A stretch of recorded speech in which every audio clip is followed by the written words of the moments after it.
afternoon. Welcome to today's speech, Professor Huang and all professors and all distinguished guests. I'm Kevin Liao from National Open University and the Taiwan E-Governance Research Center. It's my great honor to represent Taiwan Institute for Governance and Communication Research to host today's speech.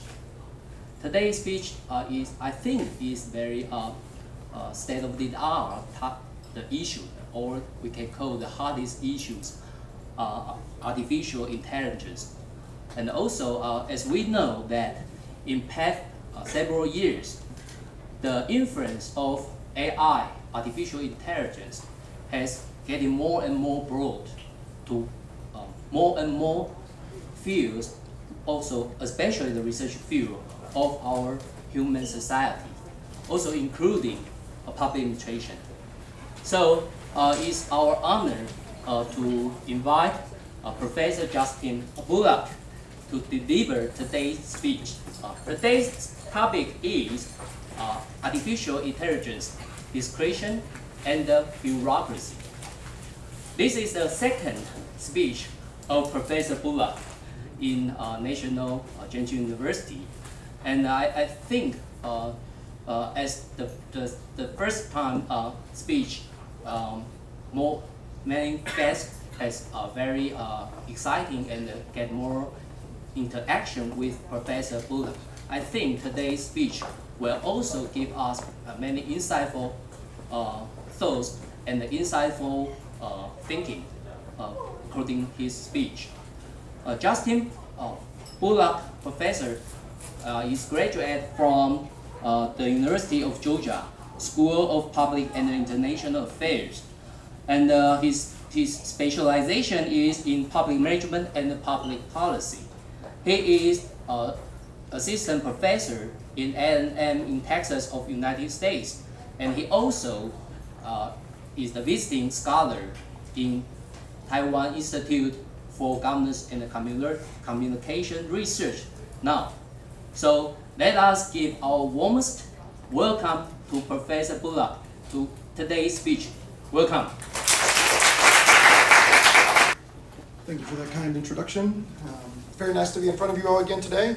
If you were at my first talk, you'll notice a significant departure in topics today.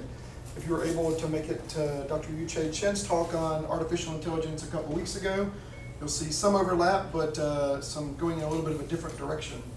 So I'm going to talk about artificial intelligence, discretion, bureaucracy, and a term that some co-authors and I come up with called artificial discretion. And the point of what I'm going to be delivering to you today is both to lay out a theoretical framework for the interaction between intelligence, artificial intelligence, and how decisions are made within organizations, both looking at how organizations are structured and how discretion is used within those organizations. So I'm going to throw a lot at you. So I'm going to try to leave about 30 or 40 minutes for questions at the end. Please ask questions. I really enjoy having the back and forth with you. So if there are parts that are confusing or that I run past that you want to know more about towards the end, definitely have some questions ready for me. So again, the topic is artificial intelligence, artificial discretion, and governance. The work that I'm going to be covering today is some of my own work that actually just went online yesterday, published for the first time online, so I was excited about that. And some work with some colleagues, Matthew Young at Syracuse University, who's an assistant professor there, and an associate professor at Arizona State University, Jesse Lacey. So first, let me begin, as I did last time, with a few words of thanks. Thank you so much to you all for being here today and taking time out of your Wednesday at lunch to come listen to me talk about artificial intelligence when you could be anywhere else. So thank you for that. Thank you to Professor Sri Huang for the invitation to be a visiting professor here for the summer at National A&M University, and to the Institute, the Taiwan Institute for Governance and Communication Research for the fellowship and for hosting me. It's been a wonderful stay in Taipei. My wife and I, me over here on the front row, have been having a wonderful time. So thanks for all of your hospitality and again for being here today. Okay, so last time when I gave my first talk for the summer, we talked a little bit about motivations and how public employees are motivated either similarly or differently from private sector actors. We're going to go in a completely different direction today, and we're going to talk about artificial intelligence and how decisions are made within administrative organizations more generally, hitting on two of my main topics of research, and this has really been the direction I've been going for the last couple of years. So I'm really excited to share this work with you. As I mentioned earlier, and just if you want to see more about these topics, this paper, Artificial Intelligence, Discretion and Bureaucracy, is just posted online as of yesterday, so you can have access to that through the university libraries. I noticed a couple of edits that have to be made in that, but it is out there for you to see. The other paper is Artificial Discretion as a Tool of Governance, a framework for understanding the impact of artificial intelligence on public administration. That will be part of a special symposium that's coming out in Perspectives on Public Management and Governance in December. So you can follow along with both of those papers if you want more details. This talk really incorporates both of these papers. The first paper lays out more of some of the questions that public administration needs to wrestle with, lays out a framework for the interaction between intelligence and decision-making and systems level bureaucracies, and how information communication technological tools more generally have been altering how government's delivered, and poses some questions that we need to think about. And the artificial discretion is where we dive into trying to give public managers a little bit more of a framework for understanding how to navigate the use of artificial intelligence within governance. So 3 theoretical points that I want you to keep in mind that I'm not going to come back to, but as you think about how much of this argument you believe and questions you have with it. In the first paper, I make a few assertions about the role of intelligence and decision-making and administration. And these 3 I want you to kind of keep in your head as I move forward. First, intelligence, which I'm going to define in the way that physicist Max Tegmark defines intelligence, as the ability to accomplish complex goals. Intelligence means a lot of different things to a lot of different people. That's what I'm going to mean when I use intelligence throughout this talk. It's also executing, as part of that, it's executing tasks that have some level of complexity and some level of uncertainty associated with them. So in that way, they're not just deterministic. It doesn't just go directly from A to B to C. There's some level of deviation from normal routines, and there's some level of statistical uncertainty in the outcomes, right? And I argue that intelligence is one of the raw materials for making good decisions. There's a litany of research on how broadly IQ is a broad measure of ability to solve problems. And so intelligence itself is going to be related to the ability to make quality decisions. And the reason that this is important is because artificial intelligence is different from the brain, it's different from biology, it's a mechanical form of intelligence. So core to this argument is that intelligence is substrate independent. And what I mean by that is the human brain can solve problems and machines can solve problems. I'm just trying to have some common language to talk across these concepts for you. And the other piece of this is that computing power and artificial intelligence in its current form through statistical machine learning, is seeing kind of a renaissance, a revolution of being able to solve lots of problems that computers couldn't solve in the past. And computer scientists and technologists argue pretty convincingly, I think, that computing power is unlikely to stop improving over time. So I work on this assumption that artificial intelligence is likely to continue to improve over time. And there's really good evidence that it should continue to improve over time. Okay, so as the professor mentioned, artificial intelligence, advances in artificial intelligence have been gaining attention both by governments and business.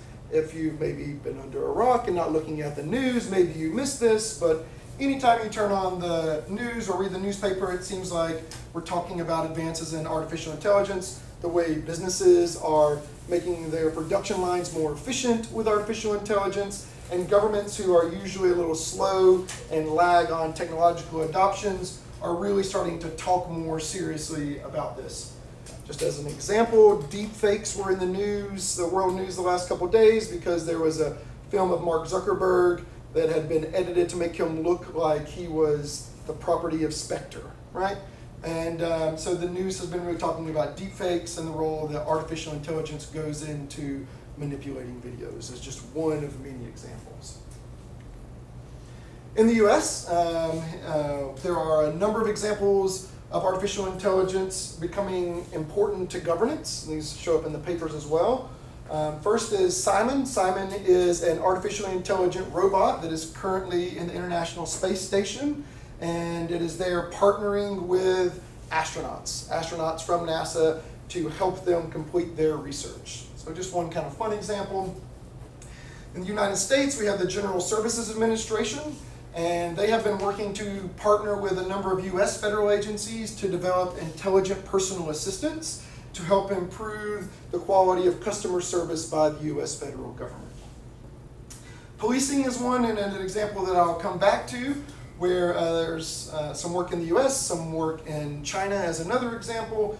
In particular, in the Los Angeles Police Department, Andrew Ferguson has a book on this that talks about the role that predictive policing is starting to play in surveillance and how we police populations. This one has some really maybe concerning ethical issues that we'll come back to, but just another example of these tools being used in governance. The U.S. has had two other reports that come out, one under the Obama administration in 2016 and one under the Trump administration, that really highlight the potential impact of AI for the economy and for governance. This first report was signed off by a number of high-ranking officials and highlights the role automation is already beginning to play in the U.S. economy and how some of those same types of tasks are completed by government, and that this is this role of automation as one way in which AI is impacting both society and governance is something that we need to start thinking about. It's playing a large role in the economy. Estimates are that we'll continue to automate a lot of jobs as we move forward. The other one that was just very recent here back in February from the Trump administration was an executive order titled Maintaining American Leadership in AI, where they lay out a number of ways in which American influence in artificial intelligence continued to grow and add to the conversation. Things like investing more resources in research and development, things like creating more structured databases that are easier to train these models on, things like lowering communication barriers among industry individuals, those within the government, and a few other examples. So just this highlights, in case you weren't aware, that not only has artificial intelligence kind of been coming, it's already here, and very high-level agencies, at least in the US and in China, are beginning to use these and talk about them. So at the same time, governments have been utilizing information communication technologies more and more. So traditionally in public administration, we've thought of organizations as having what we call street-level bureaucrats. Right? And street-level bureaucrats is just a fancy term for those that are on the ground that you interact with day to day from the government. You can think of firefighters, police officers, nurses, teachers, caseworkers, insurance agents, a whole litany of people who deliver the services on the ground. And public administration scholars, by about the late 90s and early 2000s, were noticing a shift. That not only was that part of it, but a lot of the decision-making was going on from databases and behind computer screens.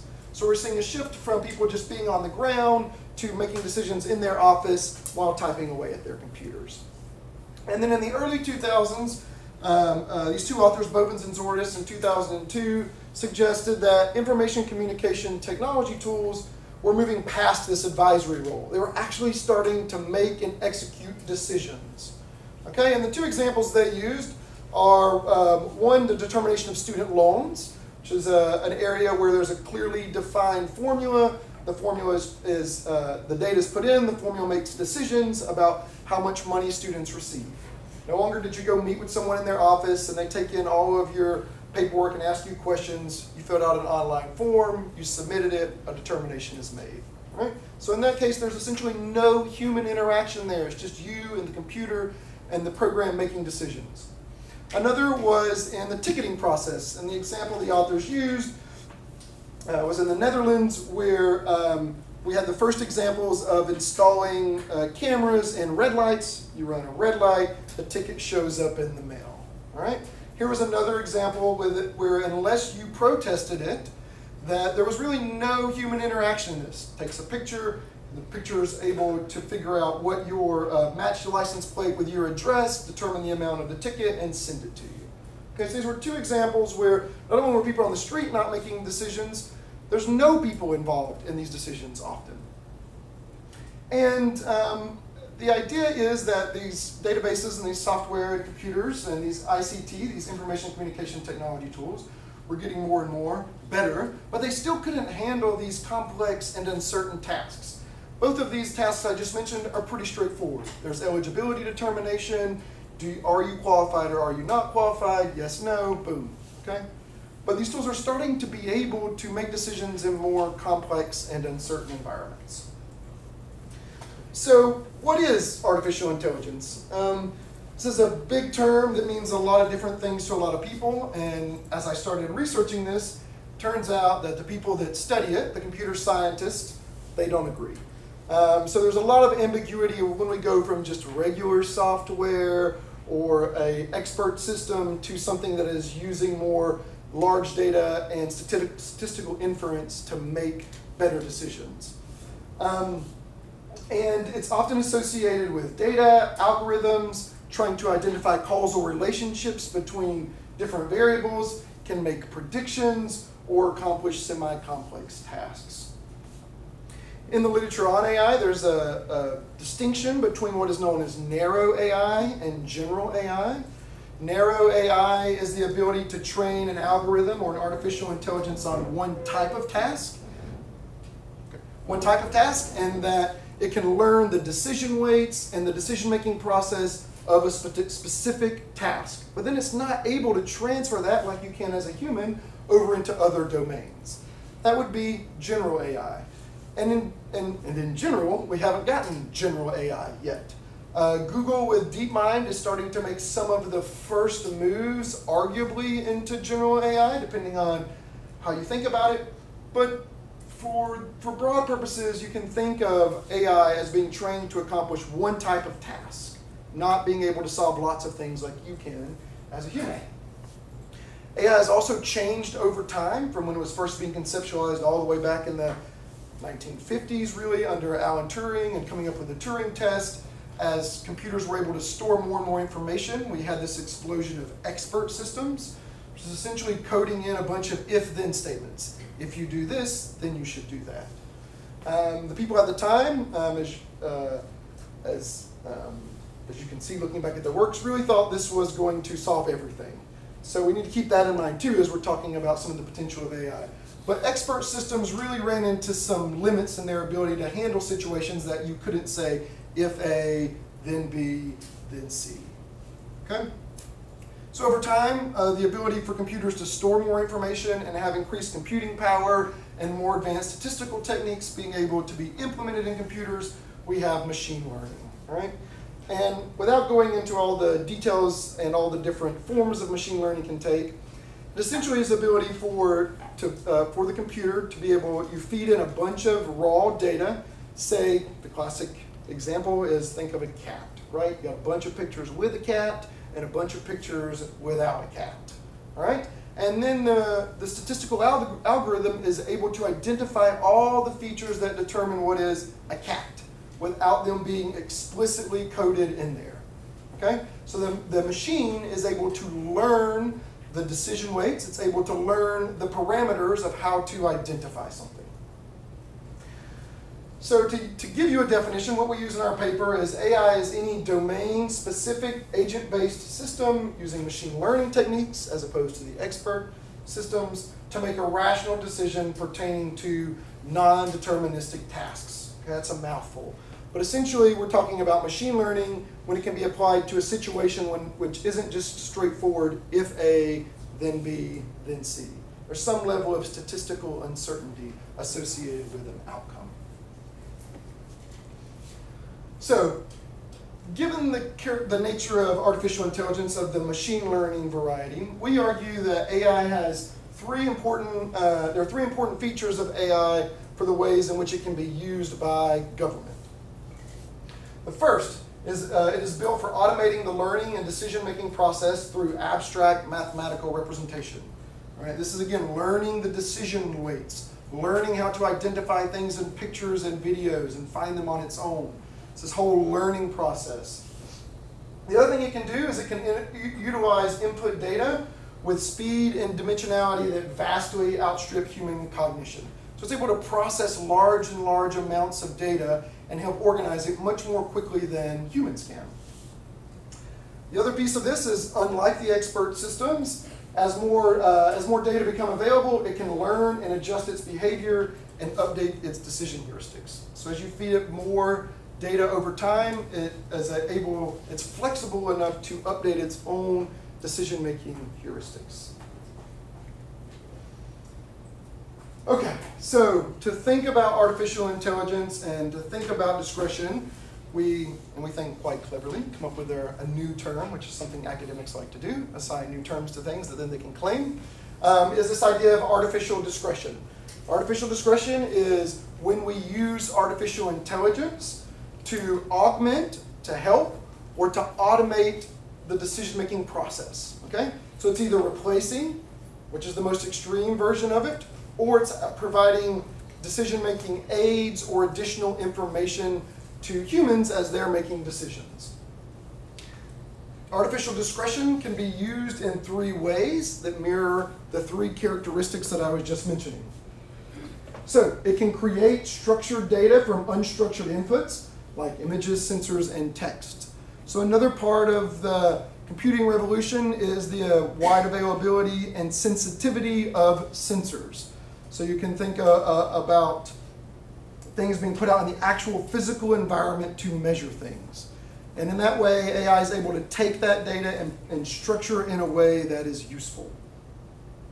It's able to leverage large and multi-dimensional data sets to identify patterns, generate new insights, or make accurate predictions. So it can take data from sensors, bring it together, and organize it in a useful way. And it can take that data or administrative data or other types of data that are already organized and better find the actual underlying relationships and causal structures of that data. And essentially do, if you're familiar with these statistical techniques, very advanced factor analysis. Okay? The third thing that it can do is actually eliminate human discretion and automate it. And in this situation, we have a task that was first being done by a human with human discretion that has now been turned over to a machine or turned over to an AI to make the decision or execute the task. So these are 3 ways that artificial intelligence in the form of artificial discretion can change, augment, alter how decisions are made within government, how discretion is used to provide services by the government. But when people think about this, they've often talked about this as either all good or all bad, right? This is going to come through, it's going to make our business processes, our government much more effective, much more efficient. We're going to remove the pesky humans who make all these mistakes. That's wonderful, it'll solve all the irrationalities in government. Great, wonderful. Or there's these dystopian ideas, right? This idea that this has to be awful, that soon we're going to have the robot overlords from Terminator and Skynet making all our decisions in life, and then when it decides we're not important anymore, not only does it automate the jobs, it just does away with us because we're obnoxious, right? And my hope is that you take away from this a little bit more nuanced understanding of the ways in which artificial intelligence we need to worry about in some applications and ways in which it might be simple and useful in other applications. So I'm going to try now to give you a theoretical framework for thinking about when it might be a good idea to use artificial intelligence and when it might be not such a good idea. And then what types of the ways in which artificial intelligence can be used. Is it good to use automation? Is it good to use taking data that's already there and finding some relationships from it? Or is it good to use it for sensors and bringing in external data and organizing it? Right? And the way we try to organize this for people to think about what types of tasks should artificial discretion be used for and what types of artificial discretion should be used is along 2 important dimensions. The first is the degree of discretion that is required in the decision-making process, right? We're going to think about this in low, medium, and high. And essentially, this is a function of how complex is the task and how often does it deviate from normal procedures. So think about the tasks I mentioned earlier of benefit eligibility for student loans and whether or not you ran a red light. Those require very little discretion in making determinations about what the outcome is supposed to be, at least theoretically. Do you meet the eligibility? Is this kind of a step A, step B, step C? Shouldn't be a ton of deviations from the norm, and the decision-making process for deciding is very well defined. It's not super complex. Same thing with running a red light. Either you did run the red light or you didn't run the red light, all right? Those are examples of low required discretion. They're not super complex. And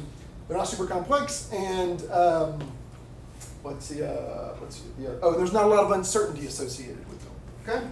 The other thing that we're going to look at is the contextual level of analysis. Contextual level of analysis is going to be the organizational contextual level.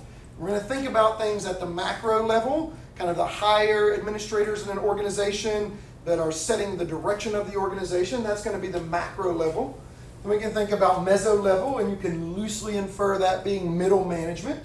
All right? And then you have lower levels, micro levels. These are where the street level bureaucrats reside. This is where the people who are actually delivering the services on the ground in general reside.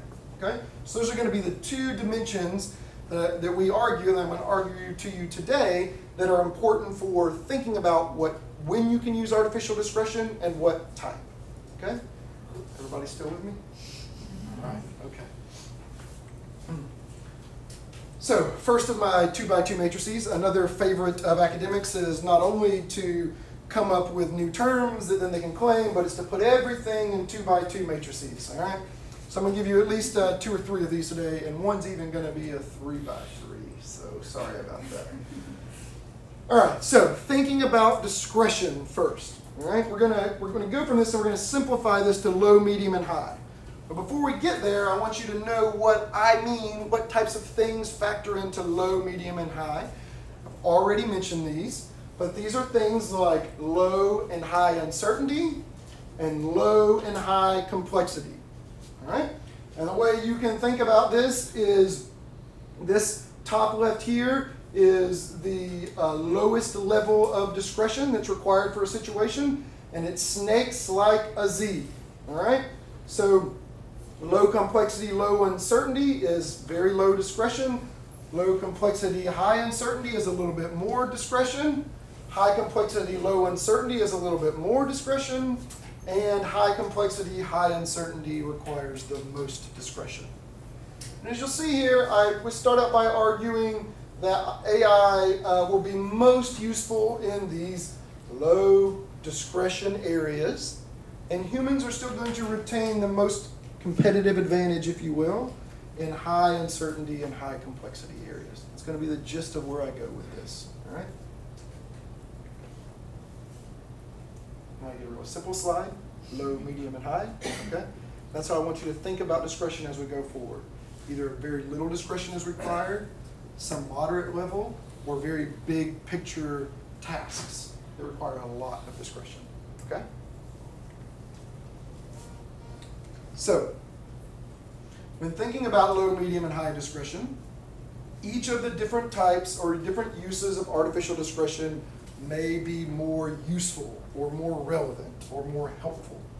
Again, at lower levels of discretion, AI is in general, artificial discretion is in general more strong, more useful, right? And the most strong application of artificial discretion is automation, all right? And then working from there, it's going to be less strong uses of artificial discretion. It's going to be less useful for automating. So, low discretion, automation is useful. And these medium discretion tasks, it'll be useful as a decision support tool. It's going to be useful for analyzing large amounts of data that might already be out there and helping, say, a mid-level manager make a decision. This level is also useful for predicting potential future outcomes for the organization to help plan around. Right? And at high levels of discretion, It helps bring in new available structured data into the conversation, helps reduce the complexity of the data, and generate new initial relationships at the highest level for strategy for these tasks that require a lot of discretion. Okay? So low levels of discretion, automation is likely to be or potentially useful. Medium discretion, decision support tool, predictive analytics. All right. So then we have the contextual level analysis. Remember I mentioned there are two factors for thinking about when artificial discretion might be useful. This was low, medium, and high discretion, and then these contextual levels of analysis from the organization standpoint. So again, we have the micro level, which is the individual decision maker, the street level bureaucrat, the person providing the services on the ground. This is some of the factors that influence this. There's some authors, Bush and Henriksen, in a piece in 2018 that really give us this contextual level of analysis and how it relates to discretion. So this is not our kind of levels originally. We use this from Bush and Henriksen. Then you have the meso-organizational level, which is the formulation of organizational goals, formulation of routines. It's structuring the work within the organization. And then you have macro-institutional levels, which is where it's setting the rules, developing partnerships across organizations, high-level administrator tasks. Okay? Now, at this point, you may think to yourself, these maybe look somewhat similar to our low, medium, and high levels of discretion. This is true. Low discretion tasks are going to be more common at the micro level, but the micro level is also going to have medium and high level discretion tasks. Middle level of discretion is going to be more common in the middle of the organization. It will have low tasks and high tasks, but you can think of a distribution of tasks where low discretion tasks are more common at the lowest level of the organization. Medium discretion tasks are more common at the meso level, and high discretion tasks are gathering more together at the macro level. Okay? So, putting together what I just said on a slide, putting together discretion and contextual analysis, higher levels of analysis are positively related with higher levels of discretion. So we may expect more automations at lower levels of the analysis, the micro individual level, more data support and analytics at the organizational level, and more data generation and relationship discovery at the institutional levels. Right? I warned you that a 3x3 matrix was coming. Here it is. Okay? This is just graphically showing and pulling together what I've been saying to you so far with some examples. Things like data entry, issuing licenses or permits, low discretion, micro level. Excuse me. Medium discretion, placing children in foster care, sentencing, parole. Those are still at the individual level, but they require a little bit more discretion. They have a little bit more ethical judgments, a little bit higher consequences in there. Micro-level decisions that have high discretion, you can think about a fast-evolving emergency response situation. Very complex, lots of uncertainty, lots of deviations from the norm, hard to know exactly what's going on. The meso-organization level, low discretion, think of facilities operations. You can think about putting sensors in all of these rooms at your school to help make energy more efficient. Right? Hiring processes, performance management, using some of these tools to help predict who's going to be a good employee. We'll get to, you may have heard, there's some problems with this. But that's one type of task that might be useful in the middle level, the meso level of the organization with the medium levels of discretion. Things like goal setting and strategic planning done at the mid-level are things that are high discretion tasks at the meso level. All right, then we have macro institutional level tasks. These are things like statutory obligations that maybe can be read straight in. These are things, again, like eligibility determinations for welfare or for loan determinations. Policy formulation as a mid-discretion task, and crisis response and emergency management we use again. All right? Okay, so with all this in mind, we need to continue to think about what is going to be the impact of artificial discretion. So I made an argument to you that intelligence is in general linked to the quality of decision making, that artificial intelligence is getting stronger in its ability to handle tasks that are more complex and consist of more uncertainty, that artificial intelligence and artificial discretion can be used in 3 different ways, right? This is bringing in new information and organizing it, taking data that we already have and identifying causal relationships in automation. But what does this mean overall for the organization? And I'm going to now focus on the unit of the task, which is something we've been doing, and talk about organizations as decision-making related to a series of tasks, right? And tasks, we argue, have a couple of characteristics that are going to be important for thinking about how the utilization of artificial discretion might impact the overall performing of the organization, all right? These are things like task scalability, task cost, and task quality, all right? And we're going to argue that relative to human discretion, that artificial discretion is going to have some improvements in these and some ambiguous outcomes related to these, all right? So let's go with task scalability first. Task scalability is one of the main arguments for using artificial discretion and utilizing artificial intelligence. Once it's able to complete a certain task and has the ability to actually perform it at a level that we care about, it can be scaled up massively compared to what a human can do, all right? Each human has to learn the task over and over within the organization and across organizations. Once artificial intelligence can complete a task, it can be scaled up and done essentially infinitely more fast than a human can do it. So per task speed of artificial discretion is going to outpace human discretion.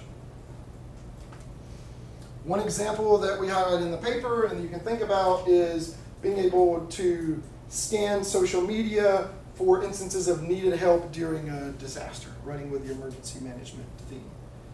So if you come up with an algorithm that could search social media and find examples of where need is, that could be found much more quickly than a human clicking through the pictures. Along and sort of related to scalability, but separate is task cost. So this is how much does it, not only how quick, how scalable is the task completion, but how much does it cost to complete a task. And in this way, artificial discretion potentially has high cost at the outset, at the beginning of designing the algorithm, training it, getting it to work well. So there are these initial setup costs that are kind of similar to other information communication technology tools. But again, once it's able to complete a task, once the infrastructure is in place, the cost of actually completing a task is drastically lower than the cost it takes for a human to complete it.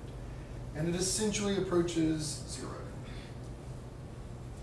So much so that we talk about one of our worries is that as governments do, as implementing these algorithms becomes cheaper, as they become more successful, we actually worry a little bit of an over-prioritization of cost as opposed to effectiveness, which is something that I'll come back to. Finally is task quality. So the first two, it seems like that once the task is able to be done by artificial discretion, that it can be scalable much more quickly than human discretion, and it will be much more cheaper than human discretion. Quality is a little bit of another issue. There's a lot of things that go into different types of tasks that humans are able to reason through almost intuitively, but particularly as we get to high levels of discretion, the impact on overall quality is a little less certain. All right? This goes back to a little bit of what we learned in performance management, that when you tie people to a specific metric, it turns out they really optimize on the metric. This is something that we would worry about with these algorithms of optimizing on something that isn't quite exactly the task that we would like it to be completing. And the question of, is it taking into all of the relevant factors? And this gets more and more concerning as we go up the scale of required discretion to complete a task. But we should also note that humans aren't always good at task quality themselves. We're bad at dealing with uncertainty. We favor in-groups. We get tired. We get lazy.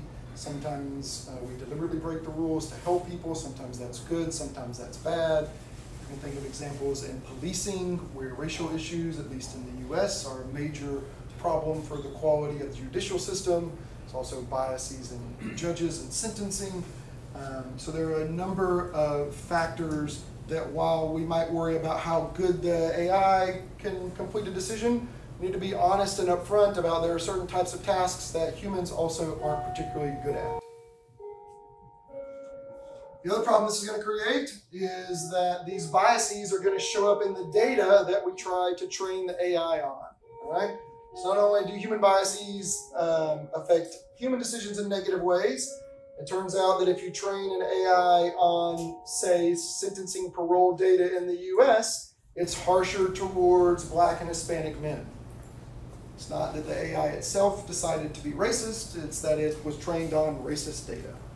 And this is something that we're going to have to struggle with, that the actual programmers are starting to wrestle with now. There's another example of Amazon trying to replace some hiring decisions with AI. They trained it on a lot of resumes, and it turns out it was discriminatory towards any resume that used the word woman. If you were a woman, if you had gone to a women's university, you were less likely to get the job. Right? Again, it's not that the AIs all of a sudden become sexist, it's that they're trained on a data that comes from a society that is sexist, right?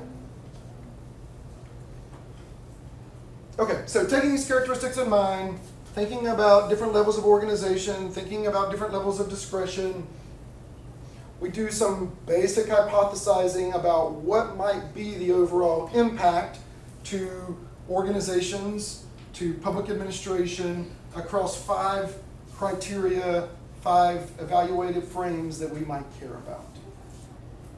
And we use Salmon's 5 criteria from the New Governance and Tools of Governance book. These criteria that we argue that we should care about are things like effectiveness, not things like, they are effectiveness, efficiency, equity, managerial capacity, and political legitimacy. I'm going to quickly hit on each one of these to leave us some plenty of times for you to ask me questions and push back on this argument. All right. So effectiveness, as Salmon defines it and as we define in our paper, is the relative success relative to some objective. All right? It's not how much does it cost, not what are the disparate impacts, just how well did you achieve the objective you were set out to achieve. And maybe unsurprisingly at this point, we think that artificial discretion will be useful in increasing overall effectiveness at levels of low discretion, things where the tasks are not super complex, where there's not a ton of uncertainty. As the level of required discretion goes up, as these tasks become more challenging, more complex, more uncertain, it's likely that human discretion will continue to be more effective than artificial discretion. Right? At lower levels, it seems that artificial discretion is likely to dominate human discretion across a lot of tasks and improve overall effectiveness. But again, depends on the task distribution. So for lower levels of discretion in the lower levels of the organization, this might improve overall effectiveness, but for broad goal setting and planning, it's not likely to be as helpful. Efficiency. Efficiency is looking at the outputs or outcome relative to the cost. All right? So think back to the task scalability, the task cost, and task quality. We make the argument that artificial discretion is very scalable and decreases the marginal cost of every decision to be made. So while there might be some potentially large fixed costs, both high scalability and low marginal cost is likely to make artificial discretion very efficient and significantly more efficient across lots of task sets than human discretion. Right? Equity. Equity is defined in 2 ways by Salmon, and we use his definition as well, which is equal treatment under the law and whether or not the provision of the services is redistributive to those who need it the most. All right? And as I mentioned before, we argue that human discretion often sets a really low bar on this, even in liberal democratic societies. The limits on humans' ability to be fair is not as good as we would like it to be. All right? So we argue this sets a relatively low bar, but AI is just a tool, right? And it's based on what the data you train it is on and who designs the algorithms. And so in this way, it is very dual use. And what I mean by dual use is even if it can be set to purposes that are deliberately discriminatory, or it can be set to purposes that are deliberately redistributive and equal. And so there's one question of, can it even do that well? Given some of the training data I've already talked about, there are questions that from an equity standpoint, that artificial discretion is doing a good job of this. But there's this other piece that depending on who controls the algorithms and who controls the data, it might be used deliberately for inequitable outcomes, right? And it might be used deliberately to oppress, silence, harm people, right? Whereas a bureaucrat is a human, usually, on the ground providing services. There's that human element. You can only push humans so far and in certain situations and train them to be so harmful to one another. An AI, an algorithm, isn't likely to fight back with the same value set, right? Unless we specifically program it with that value set, which we're not quite able to do yet. Manageability. So in some ways, the effect here is a little ambiguous. It may reduce managerial complexity by removing humans in certain task sets and being much more effective at completing a task without some of the costs that come along with managing humans and how they interact with one another in a social organization. But two things kind of push back against this. One is these algorithms are often developed and maintained by private sector companies. So there's this long-standing research line in the field of public administration and public management that as you contract things out, you're in less control of it. So it's hard to continue to manage it. Also, new managerial issues arise with the use of algorithms and artificial intelligence to replace human discretion. And this is sort of known as the black box problem, which is we don't really know what all the factors were that went into sentencing. And people have a right to have transparency and accountability to why they were sentenced in a certain way. Right? And it's really hard to pull back out what the actual weights that the algorithm used to make that decision. I will note that computer scientists and programmers are aware of this. And when you look at some of the most recent work in the field of artificial intelligence, they are developing some pretty quality tools to pull back out, kind of pull out what the actual weights are by observing the decisions. So there is some progress in this. Finally, is political legitimacy. So how do the people feel about this? Are they okay with, instead of your neighborhood police officer or your neighborhood firefighter, taking that discretion away and turning it over to a machine, right? Some people maybe will be okay with that, but a lot of people may not be okay with that. This is going to depend in part on culture and how groups of people think about these things. And there is some noted research throughout kind of human decision making that people are averse to algorithms making decisions for them. So psychology has a long line of literature showing that even when an expert's opinion, an expert's outcomes can be bested by a simple additive algorithm, people really still are kind of uncertain about turning over important decisions to an algorithm, even when it outperforms the human. But there is a general acceptance of technologies as they become familiar. So now AI is scary, it's new, we don't know a whole lot about it, so maybe we're like, we don't want the robots taking over, really concerned about Skynet and these other issues. But over time, as the actual applications are implemented, if they are implemented well, in general, people get more comfortable with this. This probably comes before most, at least the students in the room. But for example, my parents and grandparents don't use online banking, for example, right? Because it's this idea that online banking is not safe, right? Which sounds just kind of crazy to me, even though I know there are some problems with that, right? We get more comfortable with these technologies over time. Okay, in conclusion. AI capabilities are growing.